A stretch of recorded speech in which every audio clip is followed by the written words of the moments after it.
successful people just aren't giving this shit out for free. People, when they pay for stuff, they actually do it. If you don't pay, you don't value.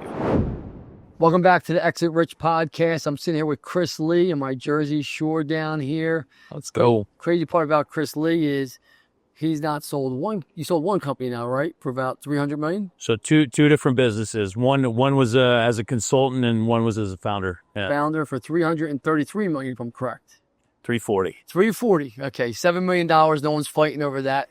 But $340 million. He's actually did it. He worked it. And the one thing I like about your coaching group is you're not one of these bullshit coaching groups that never did it. You actually scaled, That's right. built, and you grew the company and you sold it, where I'm going to say 90% of the coaching groups out there have never even sold a popsicle stand before. Yeah, I mean, there's a lot of grifters out there for sure. So thank you guys for coming in, flying in. You're from Washington. I appreciate it.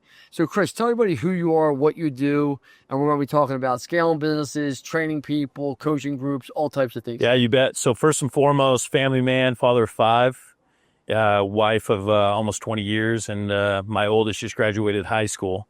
So pretty crazy. That's really the passion and the direction of my life. But outside of that, I've been an entrepreneur for 20 years and been in the home service space, home trades and those type of things for the last 20 years. Started off in sales. But a couple years ago, stepped down as the CEO of my business after exiting to private equity, was trying retirement, made it about 6 weeks and realized, man, this is not what I want to do with the rest of my life. And so I decided, spent some time figuring out what I want to do, what am I passionate about. And, the thing I've always enjoyed is the education side of the space. In fact, like I always tell guys, like the biggest turning point in my career is when I decided to pay to be in the right room. And once I started spending a lot of money on personal development is where life really started to change for me as a business owner. And so just being able to offer that to other business owners is where my life's passion is. We're going to talk about that, paying to get in the right room. Yeah. Right? And a lot of people, their egos are so big, they won't pay to get into the right room in their network. But before we jump into that, Chris wrestled. That's right. Now, Chris's ears don't say he wrestled. Chris wrestled. I always wore the headgear.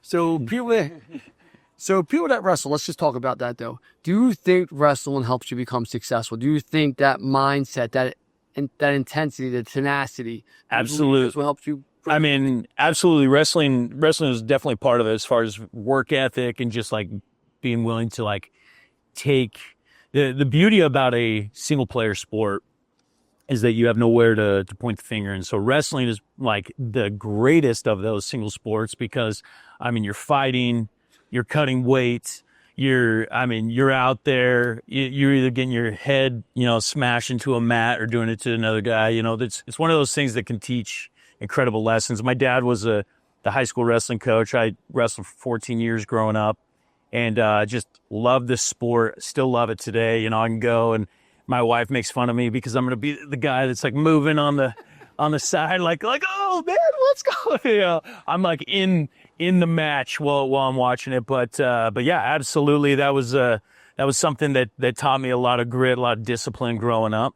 And I think, discipline probably more than anything. So what's the name of the company you sold for $240 million? So SolGen Power. What did SolGen Power do? So we mainly did solar systems, but we were also a very large roofing organization. So we offered a variety of different home services. I think at our peak, we were doing about $30 million a year in roofing. And at the same time, we were doing blowing insulation and different energy efficiency packages and that type of thing. But our main offering was solar. And, we scaled that over a 4.5-year period. I grew from 0 out of my garage to 1,100 employees in 4.5 years. Wow. And out of your garage? Out of my garage. Listen to that one, out of his garage. Yeah. Cool. And so, I had learned a lot of things from different failures earlier in my life, and I knew where the right investments needed to be made. And initially, having the nice office space and whatnot wasn't necessary. We operated out of my garage for 2.5 out of those 4.5 years. And I think by the time we had left my garage, we had done $75 million in business. Wow. With that being our headquarters. That's impressive. So let's go through what you learned. Like, how did it start? Was it you, your wife? Did you bring a buddy in? Is it your company alone, or did you have some partners there? Yeah, that's a great question. So, I founded my first business. So this business, SoulGen, was founded in the end of 2017. But I founded my first business in 2008. Okay. And so, made all the classic mistakes. I was 24 years old, just young, dumb, didn't know what the freak I was doing. I was good at sales. And so I thought, man, I know sales, I can run a business. And, classic, I always say sales is the gateway drug to entrepreneurship. 100%. And so I thought I had it figured out and grew too fast, too quick. We scaled to 6 locations year one. And 2 years later, I found myself, the economy crashing, poor decisions. I was doing things to compete, charging less, paying more, doing all the just classic, terrible mistakes as a business owner. Had bad partnerships in that business. Found myself with collectors calling me, no way to pay the bills, and ended up having to file bankruptcy 2.5 years into that business. And lost, I had less than $1,000 in my bank account, cars repoed, $2.2 million. It was a rough lesson to learn as a almost 27-year-old.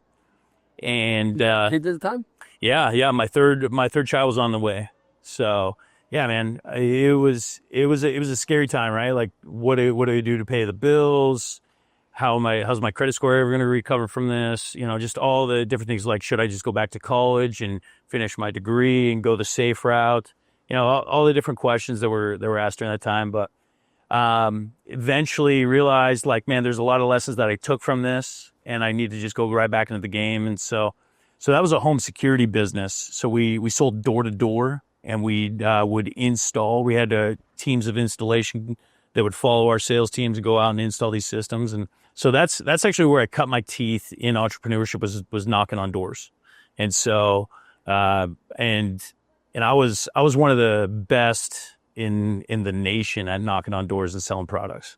And so so I went right back into the business, realized I didn't know what to do to scale, built a small little company after that, and just kind of pounded my head against the ground, trying to figure it out, and ultimately realized, man, I need to go study under somebody else. I need to go and figure out how to go and scale this thing. And so I actually went back to work for somebody else for 4.5 years. Okay. Oh. And so my mentor, the guy that I would say that has influenced me the most, is a guy named Todd Peterson. Have you ever heard of Todd? No. So Todd has 2 different billion-dollar exits that he IPO'd, 2 different home service companies. One in home security and one in solar, actually. Yeah. And so Todd's based out of Utah, built most of his businesses are built in the door-to-door sales space. And so initially went to go work for him. And then I spent 4.5 years working for 3 different companies, just studying CEOs and figuring out how they were scaling, how they were growing, what they were doing to build great cultures, build great processes and whatnot. And at the same time started investing a lot of money into my own personal education, getting in the room and different stuff like that. And so that's what ultimately led to me founding my business out of my garage. And so when I decided to go back out on my own, like, it was very calculated and on purpose. I knew exactly what the game plan I was going to take. And so when I founded it, I had a business partner, Daryl Kelly. He's a longtime friend. We've worked together on and off for 20 years. And so we built it together, and we're, yin and yang. We bring a lot of different energy, right? So I'm like the crazy eccentric one. He's like more level-headed and keeps everything, cleans up my messes. And so I'm sure you probably can connect with that a little bit. I got that very well. And so, we built that. We founded October 2017, and, we went year 1, we did 16 million, year 2, 32. During COVID, we did 34 million as we built out different systems and processes and built out our management team. And then we went to 89 million, then ultimately 233 million the year that we sold to private equity. And what private equity firm did you sell to? A company called Edgewater out of Chicago. Okay. And so they've raised a few multi-billion-dollar funds out of there. So let me guess, they just came in one trip and just left a check on your desk and said, good luck, or I'm joking. Talk about that process, because everyone thinks their company's worth X. Everyone thinks these guys just come in and lay checks down and say, great job, Chris, that a boy. And It's done in 24 hours. Talk about the process and the colonoscopy you went through. Yeah, absolutely. So, when we founded my company out of my garage, we built it to sell it. Like, we knew we were going to sell to private equity, hold on to a part, and then eventually take it public or do something, right? Like that was the route that we were going to go. And so in the beginning of 2021, we started a process. And for those, so there's a couple different ways that you get involved with private equity. Either they come knocking or you go and you run a process. And so we ran a process. We hired a banker and we did all the different things, doing, getting. When you say you hired a banker, can you explain what it is? Like an M&A banker, Air Fan Dam, someone like that? Yeah. So essentially an M&A banker is somebody that represents you to the public, and they come in, they help you write a book. So we had a 65-page book written on the business. They help do all the due diligence that's going to prepare to go to market. So they make sure that you get your audits in place and everything like that. And so we did that at the beginning of 2021, and we had like this roadmap of what we were going to build. And initially we sat down with a few different private equity groups. There was one private equity group that we sat down with. He's like, I've done every transaction in the green energy space, and this is he's like, you guys are worth anywhere from $12 to $15 million, and I was like, dude, F yourself, like I'm like, and he's like, I wouldn't recommend going to market right now, and so, anyways, we didn't we ignored that, and we ran the process, and And running the process is you send out the teaser, and that gets sent out to 300 different private equity firms. Those private equity firms all come back with an IOI, or whoever wants to participate from an IOI, and they say, hey, I like this company in this range. They basically give like a big range of what they want the deal to potentially look like, and then from there you decide, hey, which of these companies do we actually want to take serious and do management interviews with? And so management interviews, they come in and they interview your whole team. They start doing a little bit of due diligence. They start investing a little bit of dollars. You're narrowing it down somewhere between 3 and 5 at that point in time. Yeah. Yep. How many did you get? About 12, I think, 15? So IOIs, I think we got like 15 IOIs, of which I think we did 3 or 4 different groups. I can't remember if it was 4. That we had management interviews with. And then the hope is that each of those guys that you do a management interview with is going to bring an LOI, and you're going to create some sort of competitive bid on the business. And so, during that time, there was potentially some tax credit issues going on with government. So like people were getting a little cold feet. We had a deal on our plate from can't even remember. It's one of the big banks that they came. They put an LOI. We were going to go. We dismissed everybody else. We were going to sign this LOI. We signed the LOI. They got cold feet and backed out. And so then we were back to like square one, because once you dismiss people, people feel burned. They don't. They're like, man, you're too good for me. I don't want to deal with you anymore. And so this was like, we started doing. Talk about that falling out of LOI and that whole perception. Yeah. So this was like January. We started the process. October is when we fell out of LOI. So, I mean, that was 10 months. And we had gone through the ringer at that point. And I'm still trying to run and scale a business during this whole time. And it freaking sucks. Tell about the ringer, like due diligence. They ask you the same question 10 different ways. Oh, yeah, man. And once you actually execute an LOI, which we eventually did, and you go to between that and closing, we're talking like true rubber glove. I mean, they're coming in, they're doing a security audit on all of your freaking systems, and you're like making sure that your software, there's no data leaks. And, they're bringing in all these outside guys that they're spending hundreds of thousands of dollars on to make sure that everything is checking the boxes. And they're checking to make sure you pulled permits in different townships. Right. I mean, dude, they're calling customers. They're doing all kinds. They're doing fake shopping on you. Yeah. Oh yeah. If you don't understand it, you're getting fake shop. They're shopping. And meanwhile, we're trying to grow this business. The previous year we had done 34 million. This year that we're going to market, we end up doing 89 million. And it's just like, I'm trying to triple the size of my business while going to market, and that was a crazy, crazy year. I was sleeping 4 hours a night, just doing these different things. And again, like I said, we had this deal fall out with this very large bank in October. And so then we had to go back to the table. And so then by the end of the year. How did you deal with that messaging? Because people don't understand when you fall out of LOI, it gets an interesting choppy period of time for how your business looks. Like people think it's almost like a house that went under contract and then it's back on the market. Like, what's wrong with the head? Yep. Is it managed? Are the numbers fake? Are the books cooked? Right. Can you talk about that? Because you have to handle that. Yeah, I mean, dude, there was a whole lot less people interested at that point, right? Like, I mean, because you feel like, man, I thought she was a good-looking girl. Maybe she doesn't have makeup. She looks ugly when she wakes up without makeup. I don't know. And so, I mean, that's how we felt. And so, eventually we had about 3 guys come to the table, but they were 3 completely new guys, right? They came to the table. They weren't a part of that original process. And so 0 people came back. I want you to listen to this, guys. 15 people were interested. He takes it down to 3 or 4 LOIs. And 0 to 15 came back from the second round. That's right. That's why falling out before you sign that LOI, make sure you're going to close and make sure it ain't just the highest bidder. And like I can't stress enough to people. Right. And so that was a sucky time, but we got back, and by the end of the year, we actually signed the LOI December 31st of that year. So 2 months later, we got into another LOI. And what did you close about? And so the funny thing is they're like, oh yeah, we'll close 30, 45 days. We'll close 30, 45 days.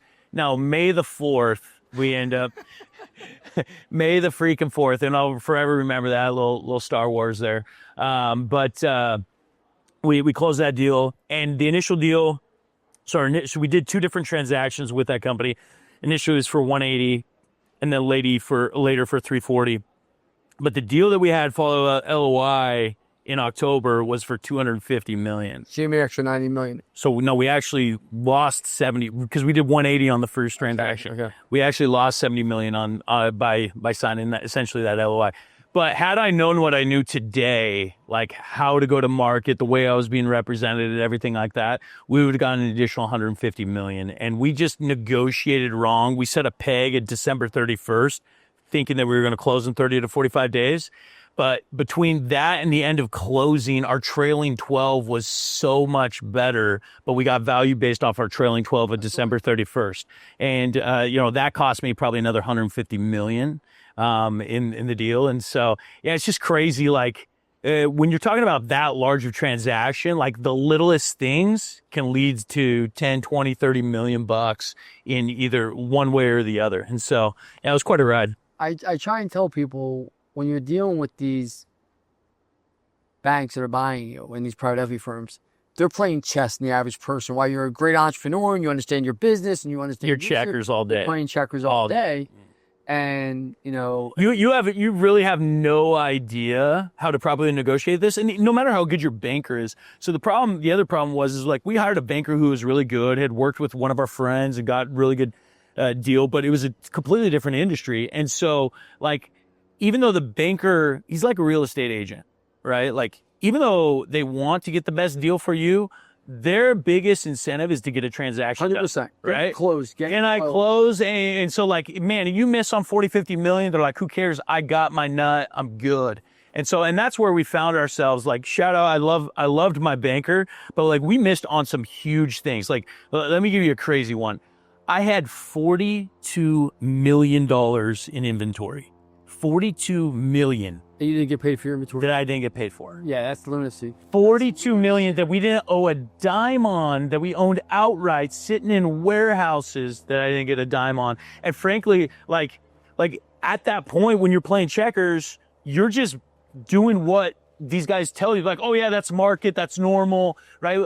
When they say it's market, like, you just have to I guess they know what they're talking about. The biggest thing that I found, and I've done it 6 times now, and the brokers are like, I think the best broker out there in the industry in home services is Eric Van Dam. But the problem is everyone doesn't qualify for Eric Van Dam to represent them. And that's what people don't realize. People are like, what do you mean Eric Van Dam? Well, if your EBITDA isn't above 10 million, there's a good shot Eric Van Dam's not going to take you, right? So you're kind of left then here with this second tier people. I don't use the word second tier because that sounds rude, right? But guys like you said, they're almost like real estate people that are just trying to get you to the closing table, and they're not talking to you about your inventory, about cash. They don't even tell you how the true up works. Right. Like, full transparency, they don't even tell you how your earnout works. Right. And you're like, what do you mean? Is it based off a gap? I mean, now this is crazy, right? Most companies are bought with companies taking debt out against you, right? So they're using your cash flow. They're going to Live Oak Bank, whoever it is. They're going to get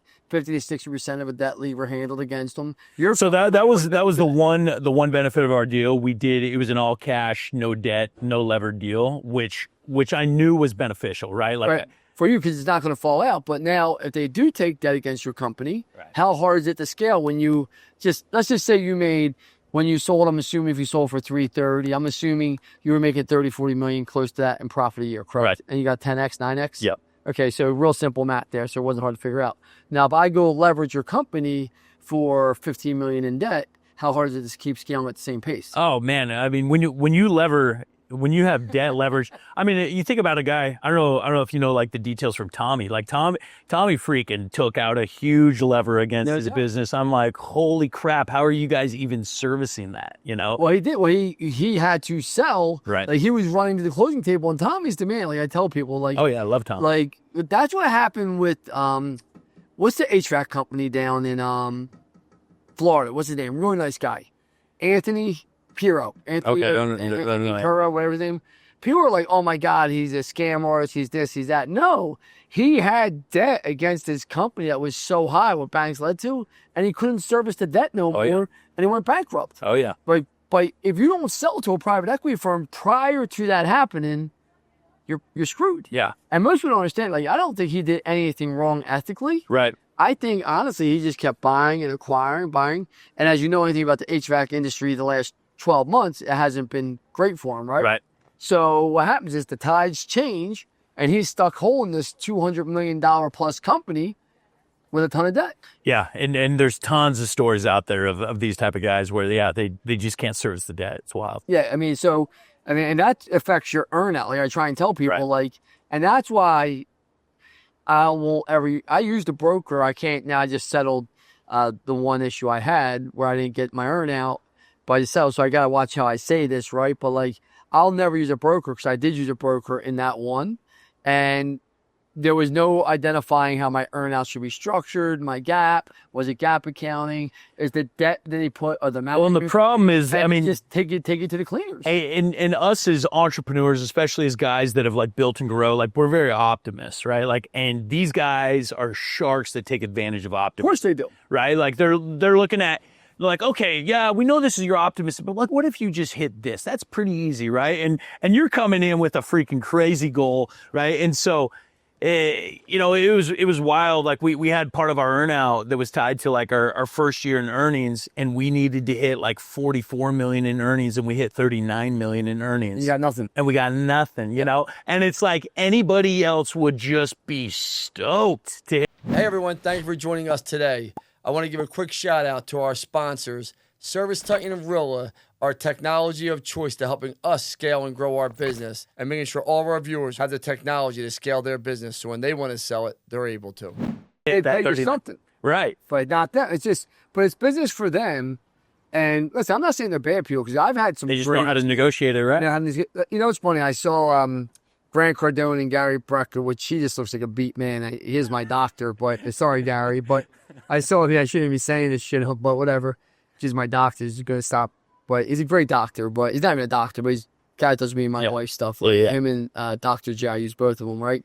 But my point being is, you look at Grant like almost like humiliating. And I know Grant, but like he's almost humiliating him saying, I just out-negotiated you. I never stole from you. I just out-negotiated you. And these guys never steal from you. Right. They just out-negotiate you. Like they use the contracts as their sword, as we use. And because of that, I will never say that I got ripped off in the deal. Me either. I'm just going to say, look, had I known what I know now, I would have negotiated differently.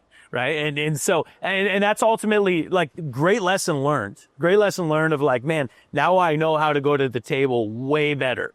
And this is the reason why paying to be in the right rooms, and aligning incentives with the right people is so important. I know you go and you do these deals with these roofing companies.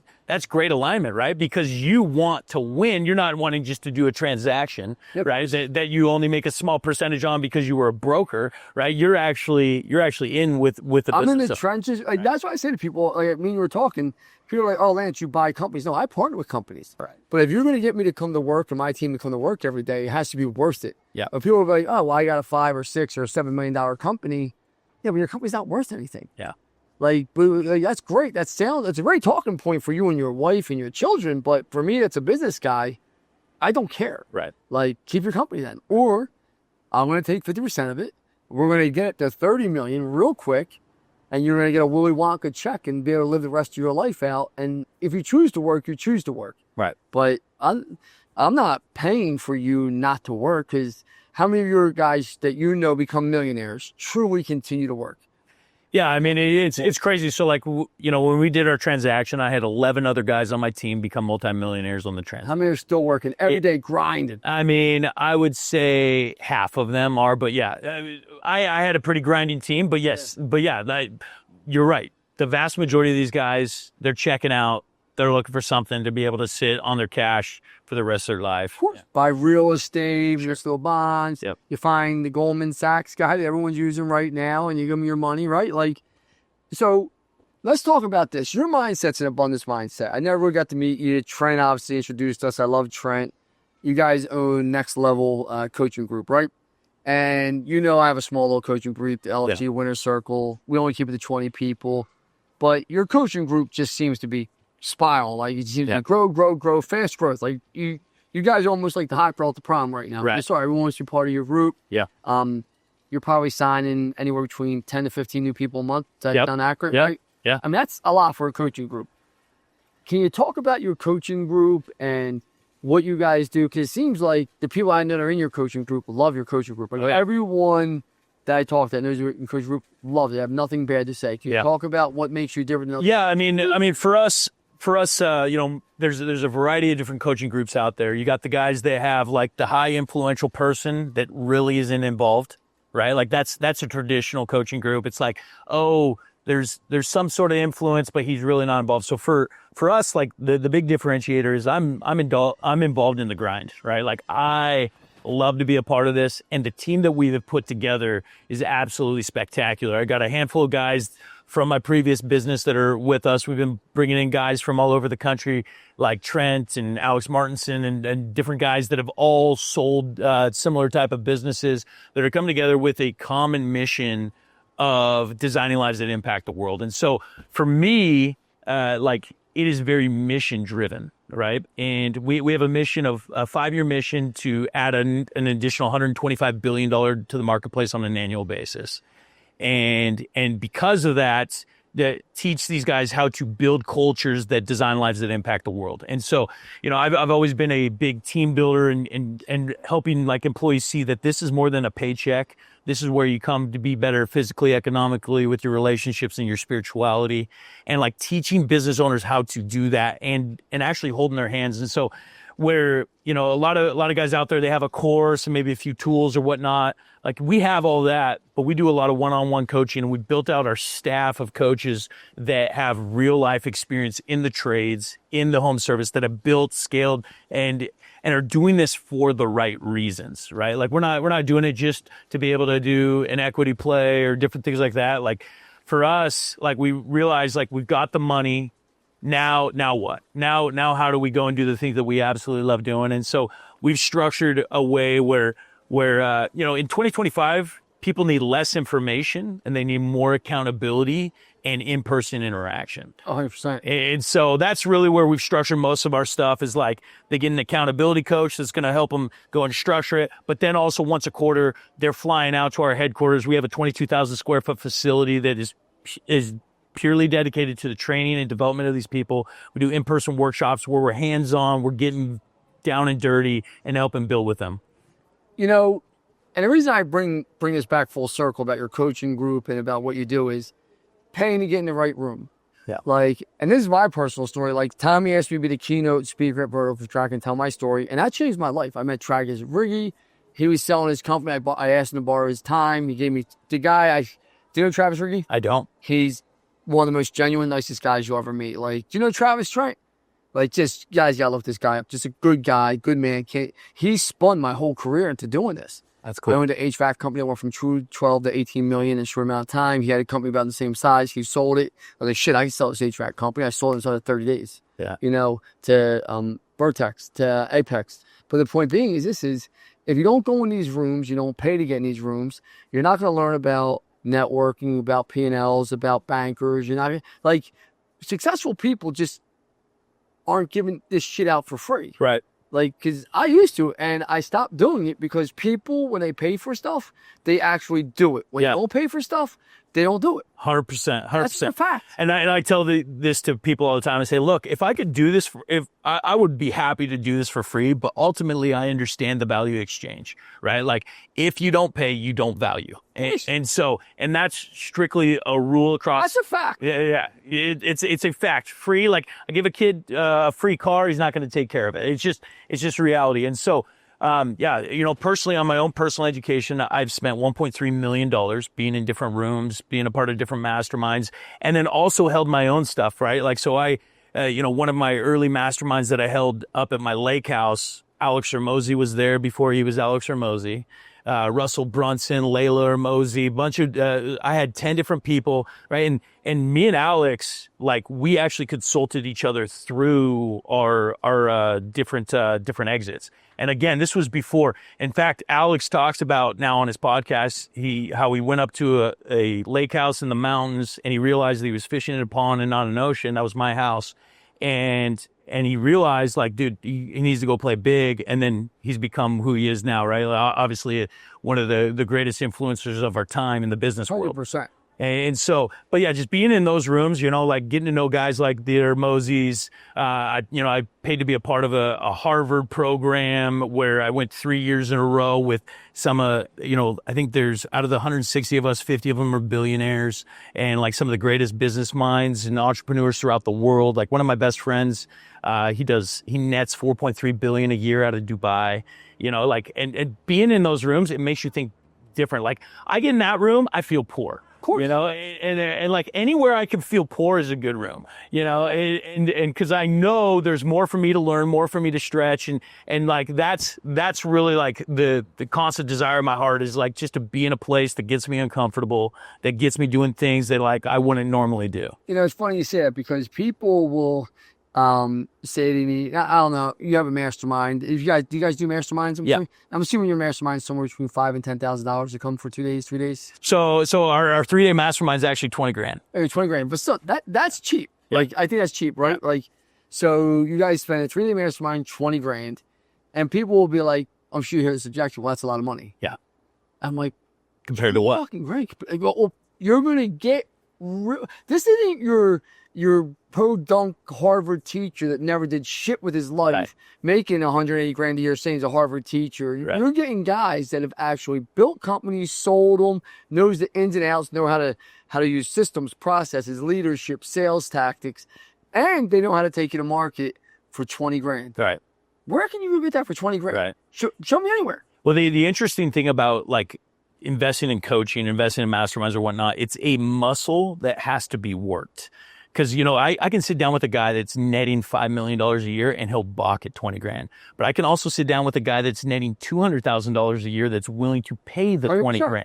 And one thing I've seen is like guys that exercise that muscle get more and more comfortable and they learn at such a faster rate. And instead of just getting up against their ego where they just stay at that same flat line. As long as you get something out of it, I'll tell you a funny story, and I'm not going to put him on blast because I'm friendly with them, but you know who Andy Elliott is, right? Of course. And he called me up. He's like, $100,000 to be, I'll show you the message. He's like, $100,000 to be in my brotherhood. These guys started to say, I said, why would I pay you $100,000 to be in your brotherhood? Right. Like, if you get to hang out with Andy, he'll do. I'm like, when Andy was Andy, he'd call me for advice, and I had more money than Andy. Right.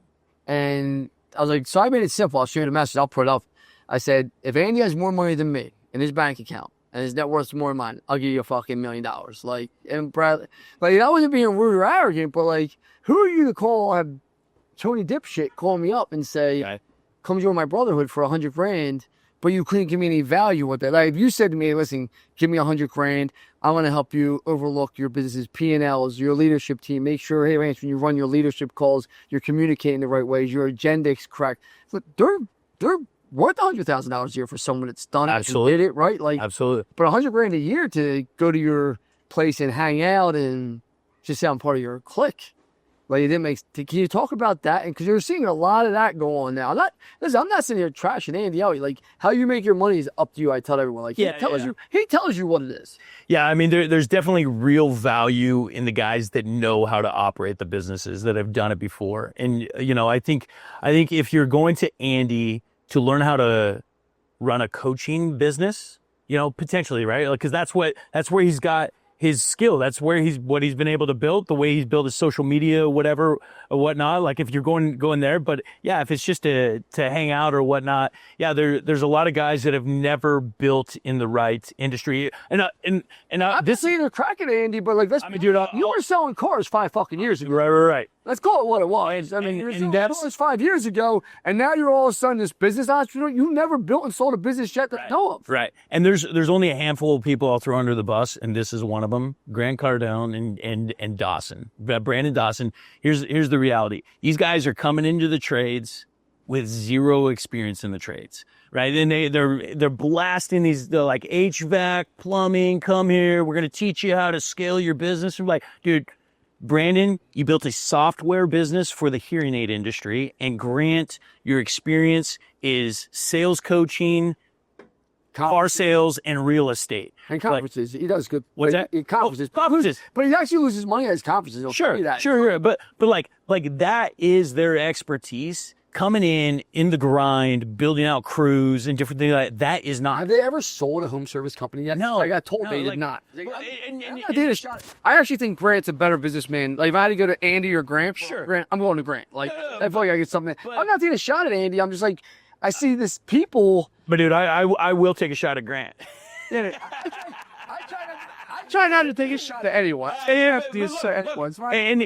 my shot at Grant isn't that Grant's not good at business. It's Grant's not good at home service and trades business. And so the reality is like, if you're going to pay for coaching, pay for people that have been in your space, that understand, like that's where you're going to get the most value and bang for your buck. The ultimate compliment I got from one of the guys in my winner's circle, he said, Lance, and he meant it like sincerely. He's like, man, you're not like a rah-rah guy. He's like, you're not like a Tim Robbins, Tony Robbins. He's like, you're not like these other guys who are rah-rah all the time. I said, no, it's not my personality. He goes, I've been to all their conferences. And he's like, you've given me the best advice. You've changed my life. You gave me actual tangibles to go do. Yeah. Like tangible, like right. I'm not a rah-rah guy. Right. I mean, Corey just sat at one of my leadership meetings. There was not an ounce of rah-rah there, was it, Corey? It was just, here's the numbers. Here's what we got to execute. Dude, and that's what moves the needle. And that's the kind of value these guys need. I had a guy that just recently joined our community. He's been a member for like 6-7 weeks.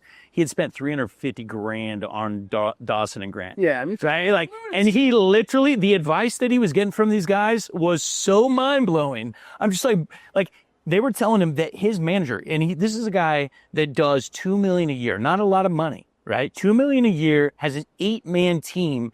And they were telling him that the manager should not know the process of what the technicians are doing out in the field. While their highs are cut. Oh my gosh. Like, are you kidding me? We're not talking about an 800-person organization. We're talking about an 8-man organization. Like, every person in that organization should know the ins and outs of everything. You should know the name of their kids if you like. Yes. Oh my God. You should have the name of their kids. But like, I mean, this is the perfect example. Like, you gotta like get in the room of guys that are gonna help you build the processes, the systems, better your marketing, better your sales, better your team building, better your recruiting. Like, and so we've had this same exact thing that happened at our events. Like, I'll have a guy come up and be like, dude, I just spent $30,000 on Andy Elliott and I got more in the last 2 hours than I did in my 30,000 plus, and this was for a $5,000 event that lasted 2 days, and like, so it's wild. Just make sure I tell people, like, where you're, like, there's a guy I feel bad for him, right? And he's a roofing company, and I believe he's out of New Orleans or one of those places. He was just at my mastermind. And he was about $7 million a year. And he brought consultants in that knew nothing about roofing. Like, I asked him, I said, did you ever do roofing again? He's like, no. He's lost. He was actually making money last year. Since he's implemented what the consultants did, Oh gosh. he's lost $420,000 this year. We're only 6 months through the year. Just so you know, all these cash reserves. I'm like, dude, you're gonna go out of business. Yeah. Like, you're gonna go out of, and he's like, Yeah, so I mean, you just need to understand why you're going to a coach, right? Like, if you're going to Grant to maybe like improve your sales process or something, maybe, right? Or if you're going to Andy to get in better shape and produce the rah-rah and everything else, perfect. But if you're going to one of these guys expecting them to fix your processes, your SOPs, your software issues, never gonna happen. yeah, I mean, dude, you're screwed. These guys have never logged into Service Titan. I sat with a coach. I'm not being rude, and I shouldn't even say this. It was at my house not last week, and he never heard of fucking Service Titan. Oh my! I'm like, how have you not? How do you work? Live under a rock? Like he's pro Salesforce. And I'm like, how have you not heard of Service Titan? Yeah. Like, and he's like, is it really that big? I'm like, are you like? I don't own any of Service Titan. People think I own Service Titan. I'm so pro Service Titan. Like, I don't. Like, I own some of the stock. I bought like every other human being. Right. But like, I don't own Service Titan. I'm not on their payroll. Like, I'm like, how do you not know Service Titan? Like That's wild. And that's the problem. Let's talk about this as we are talking about Service Titan. Out of AI, I'm assuming you guys are getting more into AI. As you know, I made a partnership. I bought an AI company. Yep. A few weeks ago, I'm already announced that and start rolling that out. Can you talk about AI and so how it's coming into home services? I don't think people even understand, and they're going to miss the boat on it. Yeah, so that's actually where we're positioning ourselves in the marketplace, is actually as the bridge. Oh, I'm just plugging you today. Oh, let's go, baby. Let's go. So one, you know, it's interesting. AI, everybody knows that they need to implement it, right? Every blue collar guy out there is like, I need to implement AI. I don't know what to implement. And then you got all the tools, right? You got the Gorillas, you got the different AI companies out there that are like, hey, we have a solution. The problem is nobody in the space exists to actually help you select the right, integrate, and build out your own internal agents. That's what we do. And so we actually here in a couple of weeks are doing an AI challenge in which we're helping blue collar guys identify an agent that they need to launch in their business and help them launch. We spent 3 days with them. They launch an AI agent, and there's so many different agents that you can. So you guys are doing what we're doing is CIAO, Chief Artificial Intelligence Officer. Yeah. So it's the same exact, like, it's a no-brainer. Yeah. No one's gonna be able to stop you once you roll that out. Have you guys already started to roll? So we just started rolling that out like 3 weeks ago. Yeah, like, and so we've been spending like our whole team. So we've got about 25 people every single day. We are in AI, learning new ways to integrate it, how to implement it. Like, we are going all in. I'm a big believer that AI is going to completely change the game, and he who implements it is going to stay on track, and he who doesn't is going to be left behind. I said this to everyone, 20 years ago when I started One SEO, when SEO and PPC was coming around, and people were like, I'm going to stay with the phone book or stay with billboards. I'm like, guys, you're just going to miss the boat. And then you're going to be so far behind, you can't catch up. And that is the truth. Most people just still can't catch up online. They can't figure it out. They don't understand it.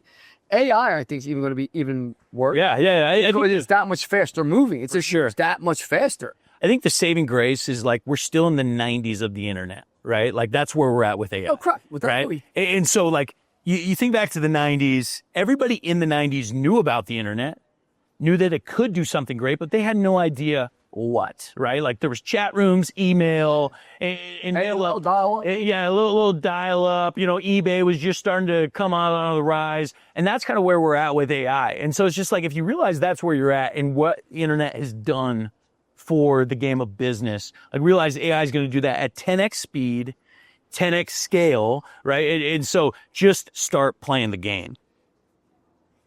If you are a business owner and you're not using AI, let's just say, you're right, we're in the 90s, but I think 2020 is going to be here way faster than the internet. I think 2020, like, are you telling me, in your opinion, do you believe, Dave Geiger is right from Verizon? Yep. Do you believe he doesn't have an AI person in-house already? I believe Dave Geiger already plucked someone and said, here's $200,000 a year. Yeah. And go figure this shit out for Yeah. you. Because he's not a stupid man. He knows Like, I got to be here. Yep. So you essentially have two different options. One, you need to have a full-time AI guy, like a chief AI intelligence leader, officer, or whatnot in your business, or you need to be partnered up with a group like us that can help you go in the integration of that. But absolutely, like right now is the time. Like there's like. Congrats. Like if you're like, hey, I'm already using AI. No, you're just replacing Google with ChatGPT, right? Like that is not integrating AI. Someone said that to me the other day. I'm using AI, and I said, "We're using it." They said, "Well, I'm doing all my searches on ChatGPT." I really busted out laughing. I'm like, "Do you know how to use the deep web research part of it?" They're like, "Oh, do you do that?" I'm like, "Yeah, it's a little hamburger button. You click it. It was like deep web research." I'm like, if you're not creating flows, right? Like project flows that have different triggers where you're not involved, you're not using AI, right? Like that's just the reality. Like, so I'll give you an example. Like one very easy way to integrate AI right now. So I have the Plod Note. I wear it all the time. I am training. So ChatGPT has been my greatest, where I just taught this thing. I mean, this thing speaks like me, sounds like me. I mean, this thing is perfect. It knows how to think like me. And I am training it every single day with scripts from my Plod. And the way that I have it structured is it's uploaded to Plod, automatically gets kicked over to ChatGPT. It's ran through a custom prompt. And then that prompt is spitting out a report to my assistant. What decisions did Chris make today? What do we need to add to our SOPs? What do we need to have on our calendar? Like all that stuff is happening automatically right now in my space, working with my assistant, to the point where I don't even have to regularly communicate with my assistant, because she can consult directly with my scripts through AI to be able to know exactly what's going on. you know, and I don't want to hold you up too much longer. What do you think the biggest advertising misses? Because I love advertising, so I got my start. The contractors are missing. Is it SEO, PPC, social media, email, billboards, Craigslist? You know, it's interesting. So SEO and PPC is just like the standard. I think most guys are there, right? Like most guys are paying for some Google AdWords. They've hired some sort of company to agency to be able to do it. But the reality is, so I'm a big believer in what I call education marketing versus inquiry-based marketing. And so like when my whole strategy in building my business was, is it education based? If it's education based, I want it. Why? Because education pays the most, right? And the reason why education pays the most is the customer isn't out actively looking for your product, right? But you stop them. So this is education based marketing is digital door knocking. So coming from the door knocking world, the reason why door knocking works is because I can knock on somebody's door. They had no idea that they were looking for my product. I am going to break preoccupation, identify a need, and present a solution. And now all of a sudden, a customer who didn't think they needed your product, all of a sudden understands the pain that they're in and now wants your product. Right? And so that's education. And so the real life examples of education-based marketing are your social medias, your YouTube. YouTube is kind of a hybrid between inquiry-based and also education. And I think that's where guys win. They're able to charge the most, right? Be able to like really understand the game. And there's also like education type marketing that you could do in traditional form, right? Whether that's TV ads, whether that's going through and doing iHeartRadio and different things like that. And so I think there's huge opportunities and upsides there. Of course, you have to cover your bases. You're gonna have to have the basics. But yeah, that's where I think the biggest opportunity, especially to be a luxury brand and charge like top-notch dollar. As a leader in your organization, and you went from one organization that failed to one you sold, I believe you sold for in the top 0.0001% that most people ever sell. I have 6 exits. They were all, 20 million, 35 million, 50 million. Like, yeah. Never. I mean, those are fantastic. Nobody's complaining. No, listen. But, can you talk about the stress, though? Because people think like, oh, man, now that you have money, you're happy. Money doesn't make you happy, in my opinion. But can you talk about the stress that comes with still leading, still doing? So and how you deal with the stress? Because people don't realize you're stressed out. I'm stressed out. Well, and the reason why people don't realize is because we all have this fantasy that we were taught by society that once we hit a certain milestone, it's going to satisfy us for whatever, right? And I am a big believer that like in non-milestone work, right? And so yeah, I want to have goals and targets and everything else, but ultimately I got to find the joy in. So the reason why we call next level is because joy, happiness, and success is found in the trajectory in finding the next level, right? And really just constantly leveling up. And so one, as humans, we experience all emotions all the time, right? Like whether you have $0 in your bank account or $1 billion in your bank account, you're going to be stressed, you're going to have anxiety, you're going to be happy, you're going to have joy, you're going to have you just attach those to different things, right? And so and I get this question, I'm sure you get this question all the time. It's like, why are you even doing this? Like, cause in their mind, they're imagining if the success that you had, they're set for life. They're going to sit and watch baseball all day from their recliner and play golf and whatever it is that they fantasize about. For about 2 days. You're right. And then you realize, holy crap, I still feel human emotion, right? And so it's like, where do you attach that human emotion? And so for me, like, it's realizing like, look, I'm still going to be stressed. So I still have stress about like crushing the game, right? Like for me, it's what trajectory. If my trajectory is down, I'm stressed, I have anxiety, whether it's like I'm not hitting my cost per lead, I'm not hitting my cost per acquisition, whatever else, that's going to cause me stress no matter how much I have in my bank account. If we're trending up and being more efficient or whatnot, like that's going to create joy. I'm bringing in the right people, whatever. So yeah, it's just, I mean, ultimately we attach those emotions to just different levels of success. Listen, congrats to all your success. I appreciate you coming in. I appreciate you bringing them in. And where can people follow you at? What's your Instagram? Yeah, so my main Instagram at Chris Lee QB, like quarterback, Chris Lee QB. Were you a quarterback? I was a quarterback. He looks like a quarterback. Tall, good looking. Yeah, funny story is I created my first email, I think in 6th grade. It was chrisleeqb@hotmail.com. And so forever, that's been my username everywhere. So that's where I hold on to it. And also reminds me of a few like successes and failures that I have in my life. But yeah, follow us there at Next Level Pros. With gonextlevelpros.com. You can follow our podcast. We're top 20 business podcasts across. We interview all kinds of entrepreneurs and cool things like that. Awesome. Thank you for coming in, brother. I appreciate it. Appreciate it.